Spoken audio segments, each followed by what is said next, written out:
भाजप आमदार सुरेश धस यांनी आज पुन्हा अजित पवारांची भेट घेतली। मराठवाड्यातील मल्टीस्टेट बँकांसंदर्भात ही भेट घेतल्याची माहिती। पंकजा मुंडेंनी त्यांच्या कार्यकाळामध्ये फक्त 745 शिक्षकांची चुकीच्या पद्धतीने नियुक्ती केली। भाजप आमदार सुरेश धस यांचा आणखी एक दावा। सुनील तटकरेंच्या प्रस्तावावर सुप्रिया सुळे संतापल्या। सुळेंनी प्रफुल्ल पटेल यांना फोन करून नाराजी व्यक्त केली। असा विचार येतोच कसा? सुप्रिया सुळेंचा पटेलांना सवाल। सूत्रांची माहिती। सुनील तटकरेंनी दिलेल्या प्रस्तावामुळे शरद पवार गटात नाराजी। अजित पवारांसोबत जाण्याचा प्रस्ताव शरद पवारांच्या खासदारांनी फेटाळला। सूत्रांची माहिती।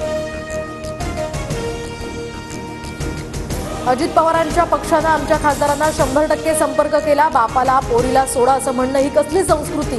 आव्हाडांची यावर प्रतिक्रिया।